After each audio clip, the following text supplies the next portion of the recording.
Liftoff. Clap time? I thought you usually counted off. Honestly, I don't remember what happens the last time we do it. All right. Okay, ready? 3, 2, 1. There we go. Okay. All right. So what's the movie today? All right. So I chose to watch an Indian horror movie, and I love to make my way around the world, which is Yes. super fun. All right. So my pick this week was Tumbbad, if I pronounced that correctly, which is a 2018 Indian horror movie about like a mythological story about like a goddess and her children, about like wealth and life and all that kind of stuff. So, yeah, what were your initial thoughts? I was very happy with it. It was about what I expected, and I love Indian film. So I had a feeling I would like this one, especially because I'd never heard of a Bollywood horror movie before, and I had no idea what that would look like. And I didn't know if it could pull off the suspense as well as it did. It kind of blew my expectations away as far as the atmosphere it created. Oh, for sure. So I feel like the first question would be like, what is your thoughts on like Indian or Bollywood cinema?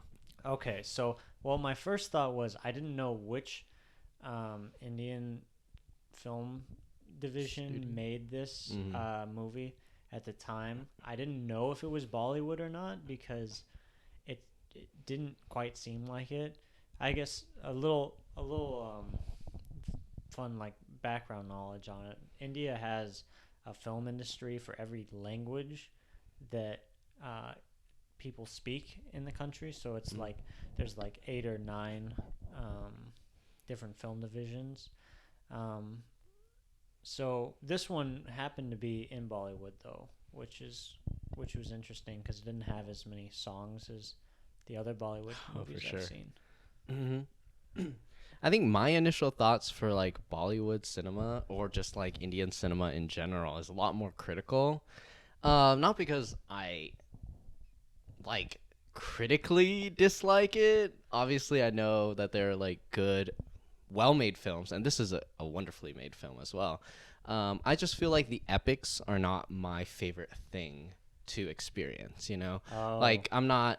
I mean, I can enjoy Star Wars and like Lord of the Rings. I can enjoy them, but I won't like fall head over heels for them. And I feel the same way with like Bollywood films, like Three Idiots and the one we did about the one we watched about. It wasn't golf. Lagan, Yeah, Lanan or Lagan. Lagan, yeah. Yeah. That one. It's super enjoyable to watch, but I'm not like an epic story type person, especially if the themes are pretty run of the mill, if I were to say. It's just like the construction of the story and the characters that really drive the narrative. And I can appreciate that, but for me, I generally like a little bit more of a deeper theme, a little bit more of a convoluted nature to a film.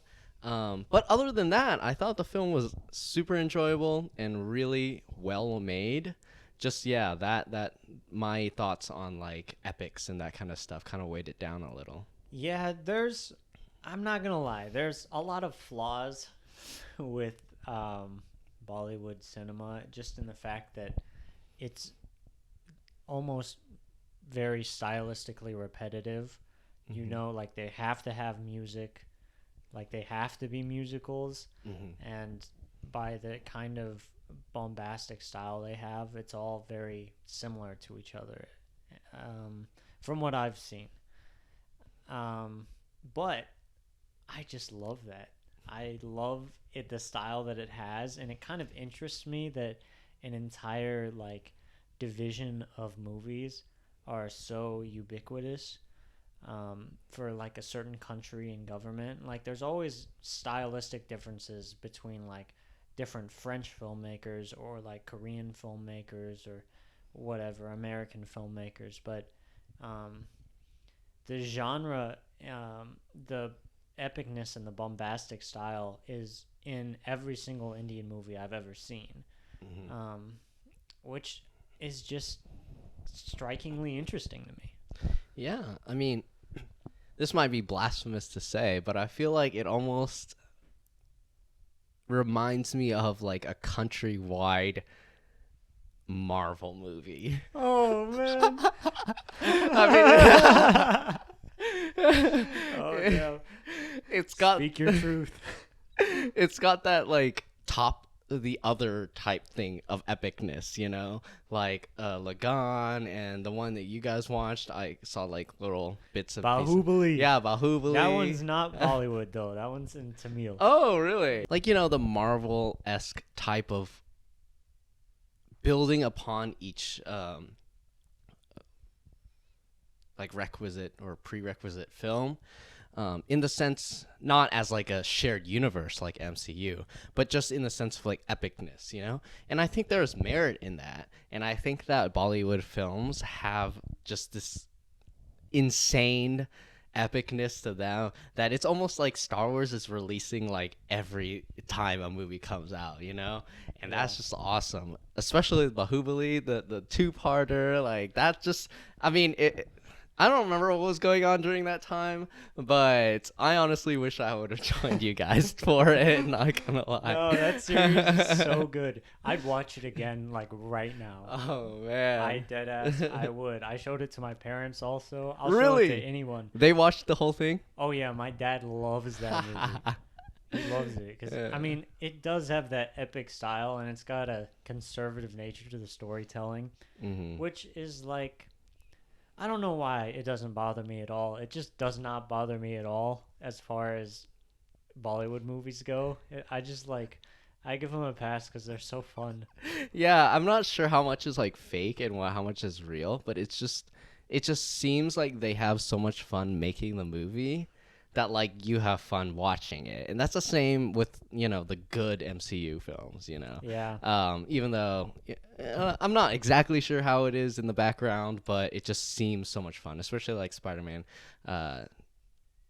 No Way Home. Is that the most recent? Yeah, yeah, that's the most recent. And I mean, we can talk about the merit of those films and like, you know, the Oscar snub and everything like that at a later time, but yeah, just in the sense of like, let's say Oscar nominations or like critical recognition, I feel like they should have that area to be like, oh, this is just a fun film, this was made well and this deserves recognition. Although my personal preference doesn't align with that, I still feel that it is like a sublime mastery of filmmaking to be able to capture someone's attention and to move them in a story that has like a very basic theme, I guess. No, yeah, and I noticed that you can tell the actors are having fun and like everyone's having fun. And I thought about that like 2 days ago, where Tommy and I were watching Pirates of the Caribbean, and I thought in my head, I was like, I thought for like a little bit that I would never do like a big like cash out movie. But like if I ever had the opportunity, I'd probably do it once because it just looks so much fun to just goof off like that.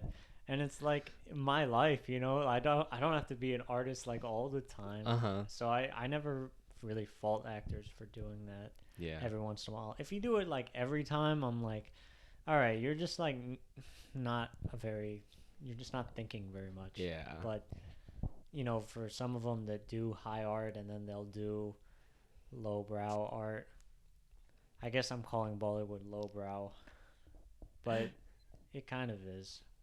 Yeah, I mean, it's just like for fun, you know, and I appreciate that. But even then, Tumbbad, I feel like it kind of surprised me in some ways, which is a really nice like sprinkle on top. I know it didn't like granularly shift things to like be like French films that I like or anything like that, but it had its surprising moments, it had its tense moments. There are obviously not that many songs in there, which I appreciated a lot. Yeah, there was only like 2. Yeah, and even then those are like, there wasn't a lot of singing, it was more like just music and like like infusing music into the film, which was really nice. I mean, what did you think about the comparison between other Bollywood films and then this film? Did you feel like it, you know, added something to this film? I in your do. I opinion? think the atmosphere it created and the storytelling aspects they had were much darker than I was expecting, and in a good way. Um, like the kind of design they had for, the pit and the illness that they were talking about, that was way creepier than I expected, and it was very, very detailed and gross and exciting. It was very good set design. I feel that too, especially whenever they had this awesome thought of just like zooming the camera out and then just adding black around. It almost reminded me of in the sense of like my favorite horror movies, in this like Hereditary or something, out like where the end where it zooms out and there's just like the little uh treehouse and then everything else is black. Oh Not that yeah, he like pioneered that in any sense, but just like to reference like another film. definitely. I felt like they did that awesomely, especially the one where he returned and the grandmother had grown like a tree out of her, and it like Yeah. zoomed out and it just was spreading everywhere and it was just darkness outside. I thought that the suspense of the film was so good for, I would say, at least I'd say 45 minutes of like the 145 runtime. It was like that middle part where he would go back and forth, where he was like building up his greed, that like Yeah. lost me a little bit. But like the beginning and the end, like the small bit of the end, were just so good. Especially the beginning when he was like shoving his little brother to like Oh go do yeah. things. Like, man, it was so scary. And there was so much confusion too. Like I didn't know what the story really was yet, and so it was able to capitalize that. And it just it turned my confusion into stress. Yeah, because you wouldn't know when they die or if they died. It was like, I think it really played on my sense of like what a Bollywood film is, because I was like, I'm not sure that they would kill anyone off, but maybe they're trying to play that on me. And then they did, like the little brother didn't die during the like his little, Oh. yeah, when he was forced to feed or like almost feed, but then he would die later, and then it was like kind of like half like, is he gonna survive, is he not? And then you shift to like the brother's perspective, because he gotta feed the grandmother while the mom and the brother are like going to the hospital. Yeah. And that whole section, honestly, the first 45 minutes is just so tense, and it just kept my interest and my like fear like going, and that was really good. Yeah, and there were certain. Well, okay, to me, I feel like everything in Tumbbad was brilliant, and then everything outside of it was like it was good, Yeah, but I just wanted to be back in Tumbbad because for it sure. was Yeah. it had everything that I wanted. Mm-hmm. How did you feel about like the way they created the atmosphere with like the weather and everything? Oh, yeah, I was reading about that. I don't know if you did the same. No, but no, I don't uh, know. it took them 6 years to shoot the movie. What? Yeah, because Holy shit! That 'cause- is such a long time. I know, and it was just because they didn't want to like fake rain, so they would just shoot every time there's a monsoon. So it would just be like Whoa. every single time there's a monsoon, they would shoot so that it's just pouring rain for like the whole movie.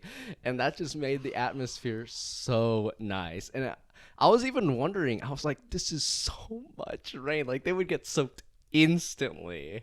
Yeah. I was like, is this fake? Like, do they just pour rain on them? But no, it's like monsoon every single time. That's a And- really cool fact. I Uh-huh. can't believe they would wait 6 years.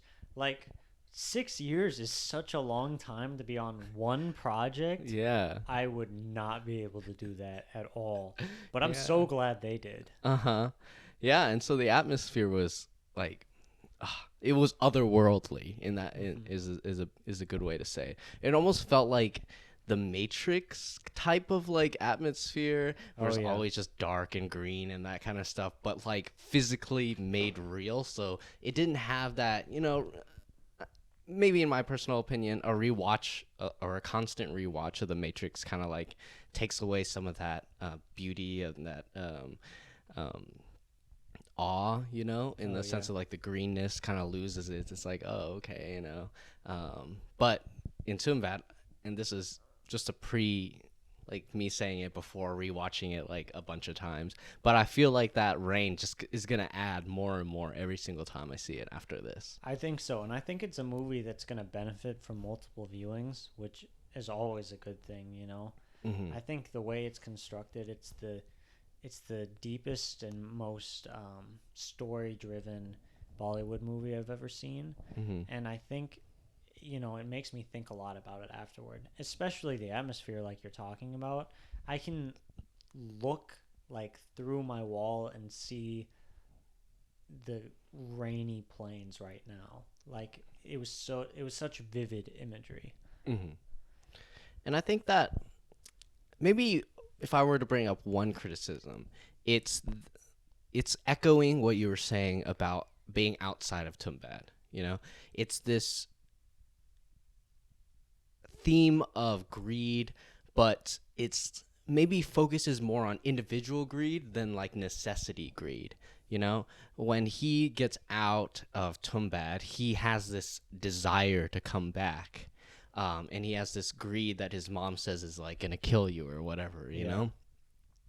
Whereas if I were to contrast a film like Parasite, you know, they are drawn even in the like, you know, rain echoing rain, um, uh, greed I echoing love greed. that part of Parasite. Yeah. You made me They, want to watch Parasite I now. know. No. We should do it tonight. I know we should. That's exactly what I was thinking. Okay, sorry. What? But they're them being drawn back to the house in Parasite is more necessity, especially after you see their house being flooded, you know? Whereas in Tumbbad, his draw towards Tumbbad is pure greed. And I think there is merit in a theme that is pure greed, but is definitely not as relatable, you know? Yeah. Well, one thing I did like about it, though, although I agree with your overall points, I think they did a really good job of showing his dynamic with his son Mm. and the way that, like, the son was so greedy, like, way more than his father even was, which was crazy to see. But when you think about it, that's exactly what a man like him would have raised. He Mm-hmm. would have raised someone much worse. And at the end of the day, he gets punished by raising a kid like that. Mm-hmm. Like, you know, it wasn't the kid's fault at all for doing what he was told at like what 7, 8, 9 years old.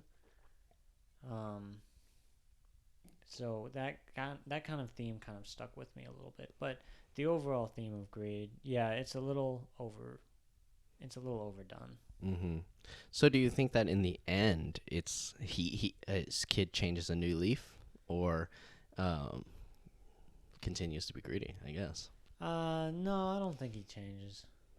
that's interesting.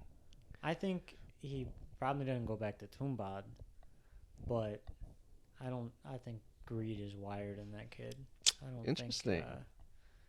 I think it would take a lot for him to change that. Yeah. But I mean, his sacrifice is still noble in the end, which is why you Yeah. kind of feel bad. That's why I'm saying, like, in the first 45 minutes and the last, like, 10, 15, it's like really edge of your seat type stuff.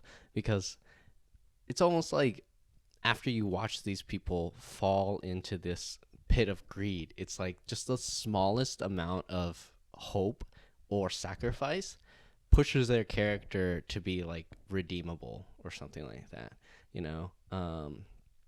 And although you could see the whole life of the son and his like greed and everything, and you could condemn that, but in the very end, I still felt like he was kind of noble, and he kind of,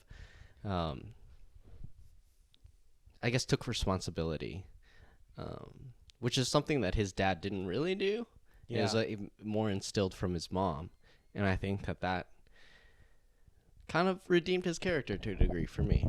I think he was redeemable at the end. The way he sacrificed himself for his son was really, I think, an acknowledgement of his flaws and staring at his son in the face.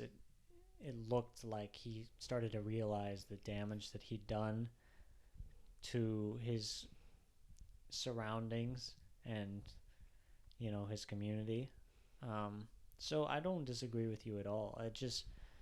I mean, it's definitely his fault that he got into this situation, and I think he was properly punished. So, I mean, an infinity living life as like some kind of weird flesh burn thing like forever. I feel like that's a quality punishment for almost any crime. oh yeah, that's so fucked beyond like, oh man. But he got burned at the end, sunburned Yeah. alive. So I guess being burned to death is like the end. If all of your body is just like incinerated, that's like how you die. Yeah, it fits with the tone for sure. Yeah.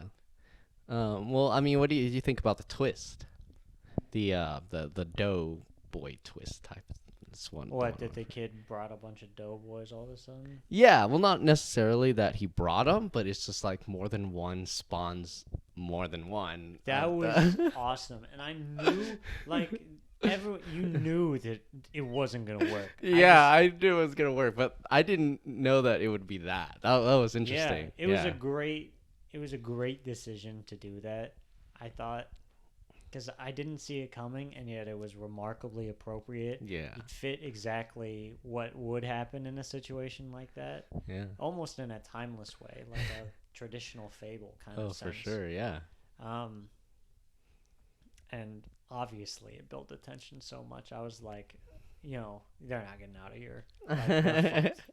Yeah. But I feel the same way. It's the simplistic nature of that being the solution that was so nice, and the fact that I didn't see it coming, which is so interesting, because I mean, not that they left hints, but it's just like greed, you know? So it's like you bring in more than one doll, you know? And like, honestly, the design of like you were saying, the set design, but also the design of the monster, or I forget, the son, whatever his name is, the king, was really freaky in the beginning. You had this, you had the grandma who was freaky in the beginning, and then you had the middle, which was the demon, I guess, or like you could call him something like that. Yeah. And it was just a small amount in like after that was just like, okay, well, you see the demon a lot. It's just like in that sense of the greed where he comes back and like steals more, that kind of faltered that type of tension. But I feel like that theme is like difficult to maintain. So yeah, I feel like they did the best that they could in the sense of, you know, not keeping things convoluted and like holding answers from the audience. Like you could kind of predict how the movie went, but it was still like an enjoyable ride to go through, you know? Yeah, definitely. And then one other thing about the tension that they build and kind of that traditional fable aspect, like I think the way that he had to spend so much time looking at the creature, usually I don't feel like that benefits the movie, but in this case I think his interaction with the creature worked really well, and it was a part of the movie that I thought appreciated as time went on. Yeah, the eyes are just menacing. Yeah. And I kind of get this same vibe to the recent Edgar Wright movie. I forgot what it's Last called. Night in Soho? Yeah, Last Night in Soho. Not nearly as nice as a villain design, but the ghost, it was kind of like overused in that movie. And in that sense, I wouldn't say it's overused, but it's just like the design is so nice that I wish it had just been like in the shadows all the time, and it didn't appear that much. You wish it didn't appear as much? Yeah, I wish it didn't appear as much. Yeah, I can totally understand that. I just thought the design was so good that it worked. How I felt like how close he was to it at all times was even more suspenseful for me, because it was kind of a flip of the switch of the usual formula where they're always in the shadows. Yeah. But a lot of times that doesn't work because your design of the creature is like flawed.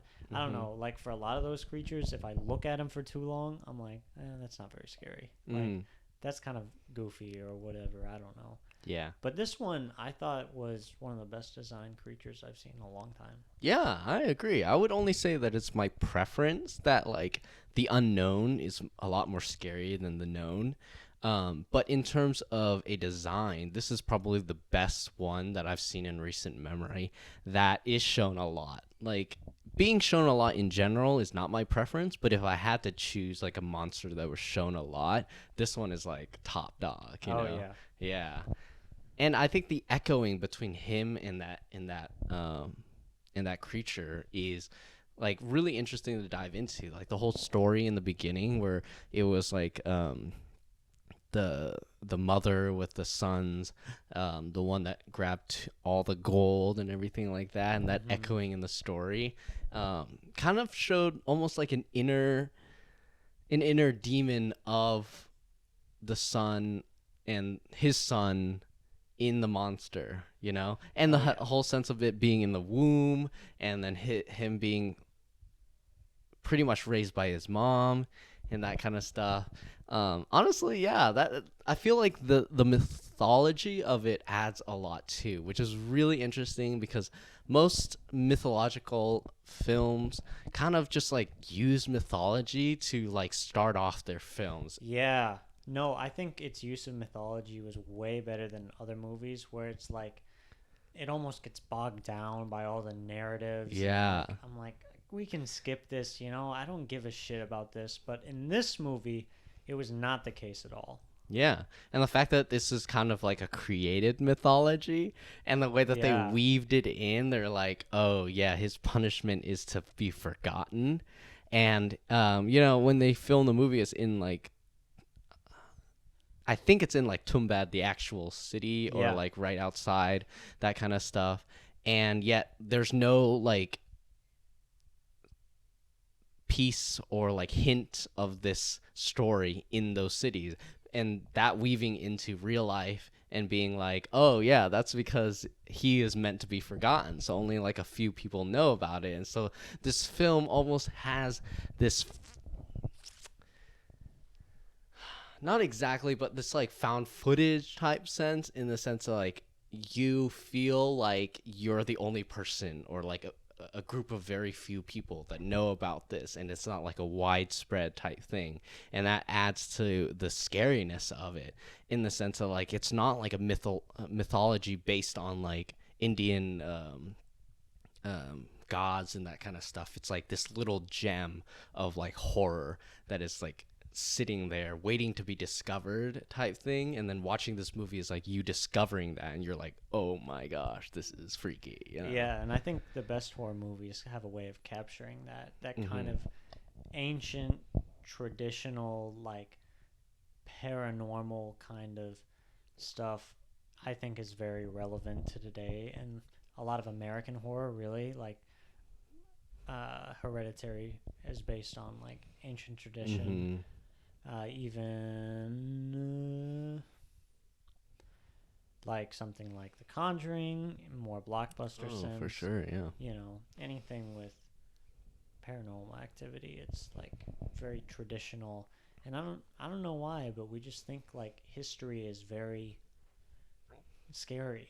Yeah, I feel like recently I've watched a lot of YouTube videos, and I feel like it's just, I mean, now less, but there's still, you know, moments, but history is something that is like told to you, and it's not something I experience, you know? And especially the record keeping of history is like so minute, I guess, before internet and all that kind of stuff. So there's a lot of imagination that can like fill in the gaps, and that's why like mythology and like historical horror is like so interesting, because there are these type of like posts of like a story, but like the gaps can be filled in with your imagination. And I think that almost even gets scarier nowadays. It's almost like the movie like Searching, or right, the one with John Cho. Yeah, Searching. like the one All Online. Yeah, it's like even now we have so much monitoring, there are still gaps in our knowledge, in the fact that like you're like unsure about where your daughter is in these moments, and that even though we're monitoring her, we're tracking her phone, blah blah blah. Yeah, and that adds to like the suspense. I wouldn't say Searching is necessarily like a horror movie, but the thriller aspect of that is like top tier, you know. And so history is like a great place to harbor that insecurity of knowledge type thing. Yeah. And I would say that Tumbbad is capitalizing on that in the best way. Although it's not a modern movie. Well, it is a modern movie, but it's set in like the past, you know? Yeah. Definitely. So it utilizes that in like the top degree, you know? Yeah. Yeah, definitely. I have another question for you though. Okay. How did you feel about the kind of government warnings they used on the bottom? Just like a little subject change. It's just a little bit. Oh, for sure. But you know, I just want to hear your thoughts about that. The smoking warnings and all that. Yeah. You know, just if you want to explain it. Mm-hmm. Yeah. So during times where they have people smoking or in a like a, I wouldn't even say it's like a hookah place, but you know, in a sense, like a hookah place, they would have this little warning at the bottom being like smoking is dangerous for your health. And I don't know, I have mixed feelings about it because I'm not really sure how I'm supposed to think, which is you know, kind of maybe something I shouldn't think about. But anyways, it's just hilarious. Yeah. As we're watching it, and it's like disrupting this, even though in that section it was a little bit less on the thriller side, a little bit less on the tension side, it still kind of threw you off of the engagement of the film, you know? Yeah. But it was so funny in the sense of like, this is necessary and it's forced to be put in. But I don't know. I enjoyed it. I think the debate is, do you think it's like necessary or do you think it's positive? Yeah. Like, no, and I thought it was hilarious also. Uh-huh. I mean, I'm pretty sure we both visibly were laughing Yeah. when that kind of sign went on. yeah. And they do it a lot with Indian movies, you know. They have to add those kind of messages when they're doing stuff like that. Uh-huh. I think it's hilarious, but also at the same time, I hate it. Like, I think it's a terrible misuse of what art is. Uh-huh. Yeah. There's like, I don't know. It diminishes the product when you have to blatantly say stuff like that. Mm-hmm. Especially like, I don't know, when it's just so obvious. Like there was a scene in Bahubali, which we were talking about before, where Bahubali has to like fight an elephant, and there's like a little CGI thing on the end, like no animals were harmed in this movie, and I'm just like, they're like, no shit, man. Yeah. What are you talking about?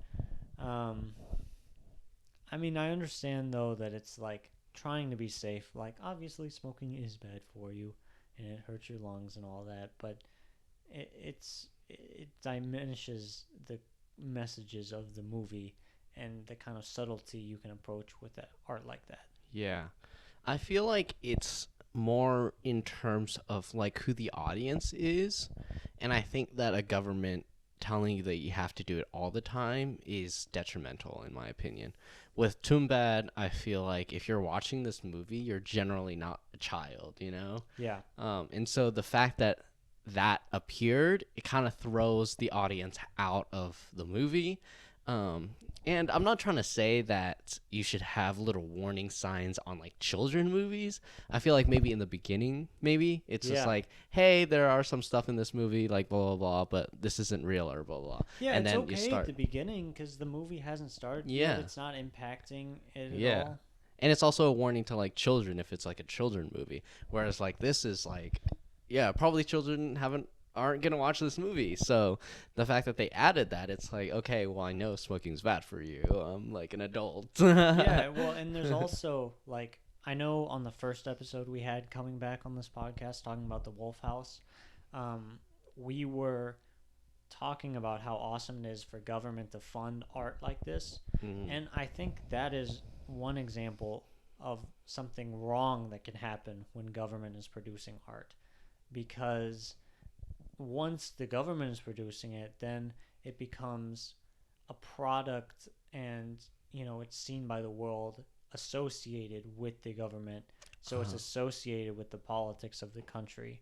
Mm-hmm. And I don't think it should be. I think it should just have its own, like, you fund creators, Then your hands off. and then you're hands off. But it can be understandable if you're like the government of India. You don't want to be like, hey, I don't want the world to think we are like pro smoking or pro animal abuse or something like that. I don't feel like it portrays that message. I actually think it shows the message that, like, hey, we think you're stupid as the audience. But I can understand why they think that way. Yeah. Then two sides of the government coin, I guess. But yeah. I still think we should be funded by the government, but I'm just saying as far as that goes, like, that's awful. Like, I would hate that shit if that happened in America.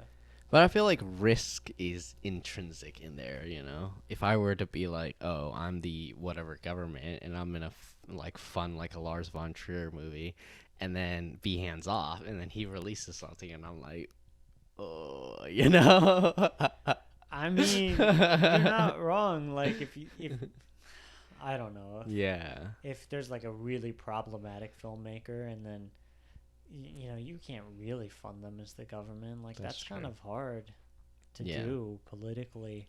I don't know how they handle it in other countries. Like, because you can't really make it open to everyone. What if, like, a fucking Nazi is like, I want to make a movie. Give me money. Like, and the government has to? No way they're going to do that. Uh-huh. So there has to be some sort of process of screening films like that. Yeah. Maybe it's like... a fund and then watch but even that is censorship. It's very complicated. I mean, we can think about it. Yeah, it's crazy. I think I guess to move on from that, I was wondering if there were any negatives in terms of like filmmaking. Sorry, I'm no worries. it's We hard can to- check to see the time if you want to check. no. Okay. We're good. Well, it's like any type of filmmaking category that you wanted to highlight or you wanted to criticize about Tumbbad. And I can start if you'd like. So I would say directing in the sense of planning things for 6 years and having, I think there's two aspects to it. The first is like planning, obviously. The second is like the way that it was edited. And I'm pretty sure I read that the director was involved with the editor into taking the movie from like 200 minutes to like 100 minutes. So that's like cutting an insane amount of things that he had written as like an 18-year-old. He had written like a first draft of the movie like as like an 18-year-old. And then he went back to do it later on. Wow. Yeah. That's impressive. Yeah. And so in that sense, directing, I wouldn't say maybe overall directing, because I feel like, a lot of stuff maybe were above that in the sense of the acting. And I felt like the children acting, whenever there's a child, I thought that was insane, because I don't really like to put a lot of expectation on children actors. Yeah. And don't like to criticize them too much. But when they're good, I feel like they add almost another layer than when like an adult actor does good. Oh yeah. Because I'm like, these children are like, like imagine being a director and being like, hey, you gotta like cry convincingly, and you're like 8 years old, that is insane. And so especially in the beginning with the brother and the little brother, that was really good. Yeah, they were both great. And then the son later on, he was great too, especially in the end. He was. And then the sound and music I thought were utilized in the best way. I don't think that this is like one of my favorite parts. I would say that that was acting and set design, and that kind of stuff, and like makeup. And that was my favorite part. But the sound and the music, just like the when you were saying that they would, it was kind of like a musical or like kind of like Bollywood musical, but they kept that very reserved. And when it was used, it didn't bother me. And in the beginning, when they played music tension that would raise up, they would use it in moments where nothing would happen, you know, and that would keep you on your toes. And I really noticed that. And so, like, songs were great. I can't remember anything off the top of my head. Like, it's not like a musical where you're like singing it in your head. But I remember being captivated by like the sound design and the music. And then obviously makeup and set design, praiseworthy without even any expansion on, you know. Yeah, I think all of those are great, especially the sound connected very well with the tone. And even when the songs would come up, they were always, um, they were more low key than other Bollywood songs, which I appreciated. Um, Echo, ditto on the makeup and design. Obviously, Oh, for sure, yeah. great. I guess one criticism I have with this movie and with a lot of Bollywood movies is it was pretty sexist. Yeah. Um, in a way that would be difficult to not bring up. Yeah. Um, and I know there's like a certain like writing what's like in society or like whatever, but I think those kind of views become problematic at some point when you're putting them in film and stuff like that, and the way women are treated in this movie are pretty difficult. um, I thought, the mother at the beginning was a very powerful figure, though. Mm-hmm. So it wasn't all bad. It was just difficult when, like, the son would say, "No, you need to stick to your chores and do your housework and everything." For sure, yeah. So that was a negative I had of the movie. Oh, yeah, I agree. I think that that kind of treatment almost adds to like the thematic missing aspect that I feel like. Yeah. Um, I feel like whenever it's like gender specific, race specific, or even just like individual specific themes, it becomes very straightforward. The thing with Parasite is like it's a family, you know, it's poverty outside of yourself, you know, whereas in contrast, a movie about like a singular homeless person who does bad things, that might be a little bit more difficult to garner sympathy. Whereas like if it's a family and you have children and you have parents and you have a dynamic that you can like fight for, I feel like that is a lot more compelling. And so whenever it's not even like the wife is struggling or asking for money, it's purely the main character and his like journey through greed. It's a lot more difficult to have sympathy for, I guess. And it's the character is very flawed, so it fits in very well with the story. Actually, the way that they treat her, or the wife, and the mistress, I kind of was back and forth for a second. Yeah. But it was on theme as far as they're not a very good group of people. Or mostly the main son, is not a very good person for most of the movie. I feel like that is almost the worst part of the film for me, like the total mistress like side story. I know it like fits in with the culture, but I was just so uninterested about like the dynamic between the wife and the mistress, and like I guess I guess it was trying to like show you what money like gave you. So it's like, okay, well, if he wasn't rich, maybe he wouldn't even be able to afford a mistress or something like that. But the fact that like that happened, and also the fact that I'm not sure how to think about this, but I'm gonna bring it up to you in the sense of like the main character's son's dynamic with the mistress was like really confusing to me. Yeah, that didn't feel necessary at all. There's a couple dynamics now that I think about it. You really don't need. I liked the dynamic okay between the guy who was selling gold bars to. Yeah, he was interesting. That was interesting-ish, but it's not like it was absolutely the best part of the movie. Yeah. The more I think about it, the more I think you don't even need anything in the city. Like, if I just saw in sequence all of those events happening, like, you don't even have to tell me anything about the son. If you just, like, start with him and his son going to the cave and not showing anything else, it probably would have added to the movie as opposed to taken away. Yeah. So that's kind of a change I would make, is just removing everything from the city. Yeah. And I think that it's just like the fact about like selling the gold. It's like gold, it's set up in the beginning that like the son of the goddess or whoever is like, he was able to grab the gold and then he wasn't able to grab the grain, you know? Yeah. And so that sets up that gold is like a monetary or like a valuable aspect, you know? So we don't need to really show that he has to sell the gold to someone, or like that he needs to like transfer the gold into real money or anything like that.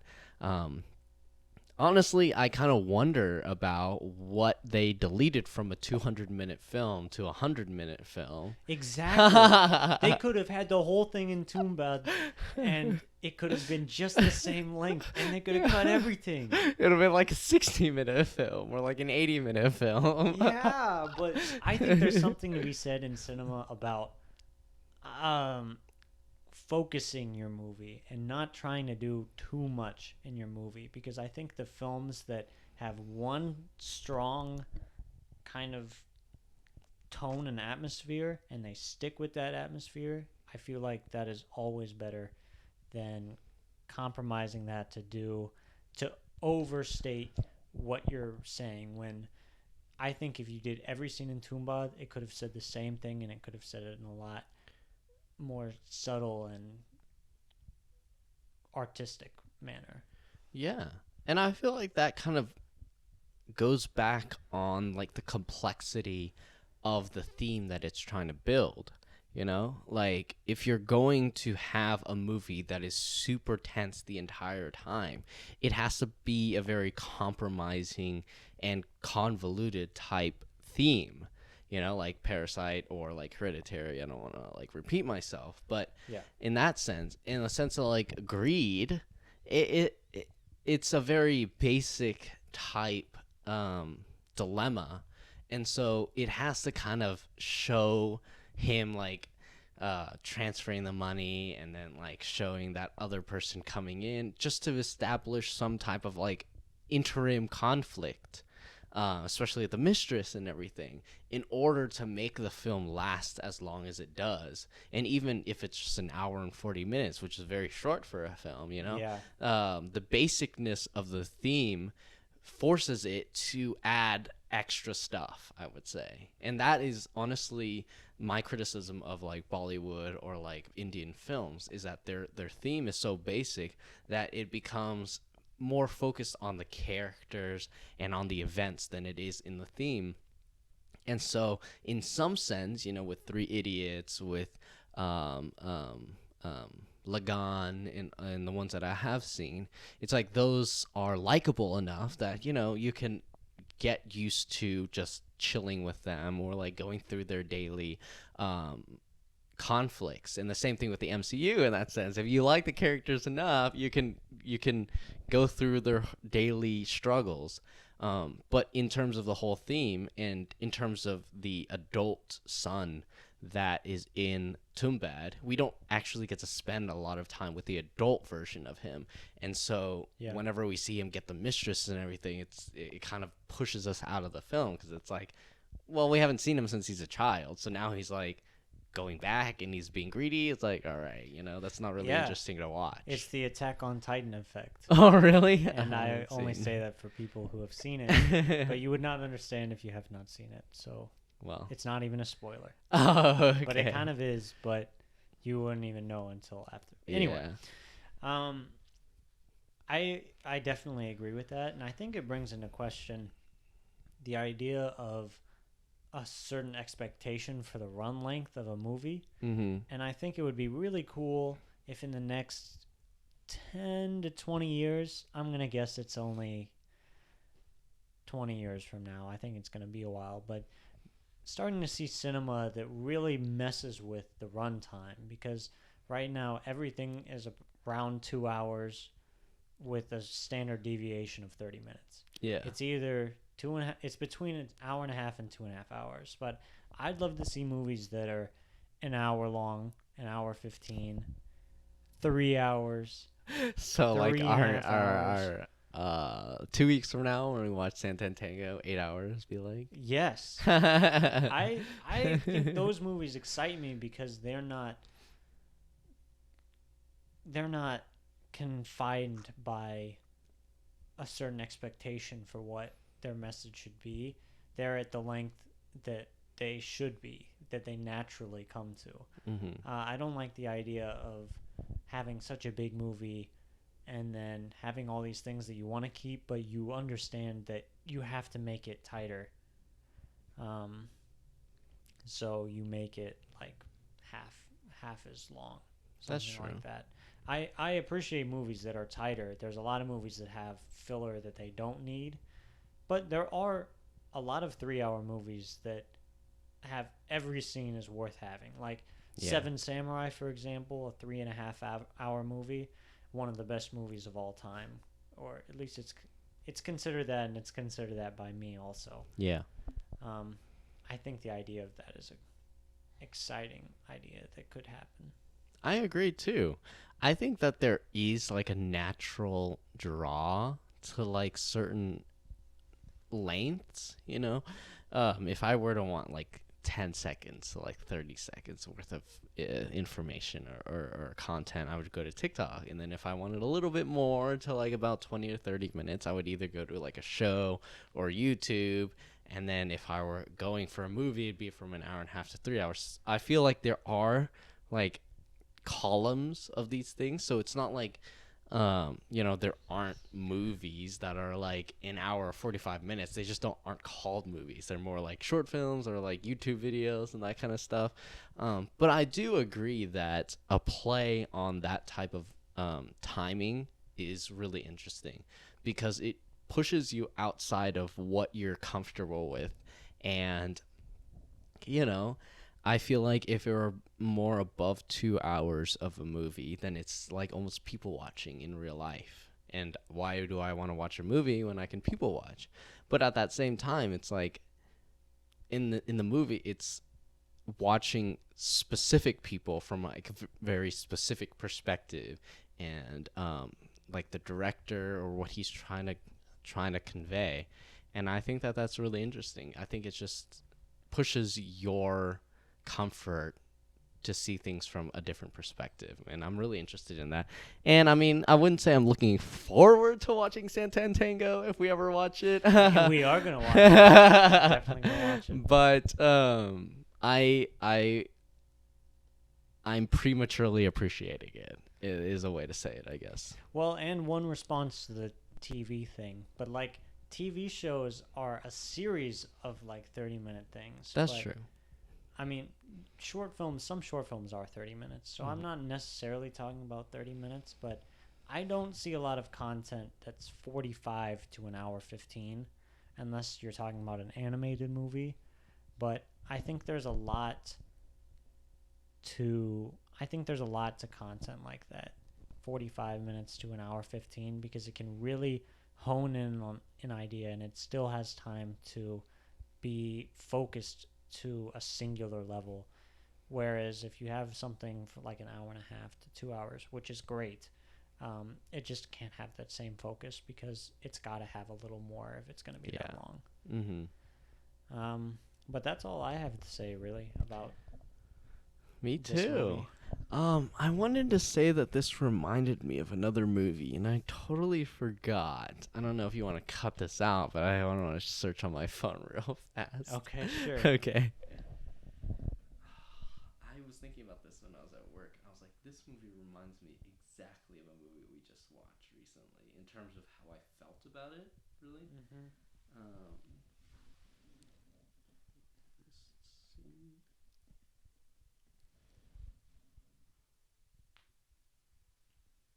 And it literally just slipped my mind as soon as we started talking in the podcast. But I'm like, this is exactly in terms of just like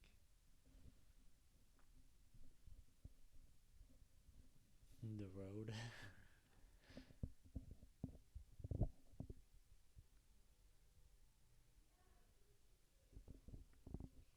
Damn, you're getting to a while ago now. I know. What was it? Did I just forget?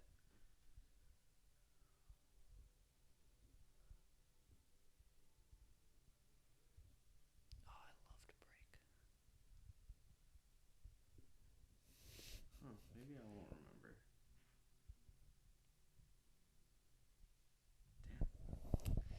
Oh well. Damn. And we cut to Josh not remembering. Damn it. It was just a very fun movie to watch. It was just like that's the extent, I guess. I feel like it's one of the What? ones we just watched at the Blockers? Nah, Blockers is a comedy movie. That's not the same thing. Blockers is so good. And that was good. Although Love that movie. I was listening to, I mean, this is off topic, but I was listening to a review of like rom-coms, and this guy said something about how it's very difficult to decipher what's a good rom-com in the sense that it's good and funny, and versus rating them with the same mindset as one that's really bad that's funny. And so I just kind of thought about that recently. I thought Blockers was pretty. It wasn't bad though. No, yeah, You're Blockers lying wasn't about bad. that. You're insinuating some heresy.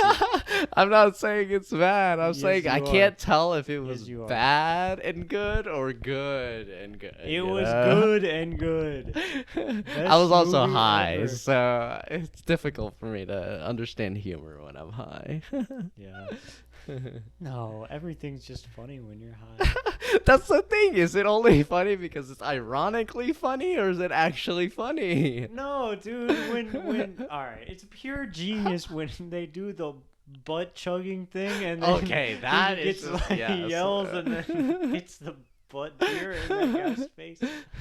Brilliant storytelling. That is for real. Okay. All right, but that's our probably talk with on Tumbbad. Tumbbad. Yeah. Well, Ending of it. yep. See you guys next Peace. time.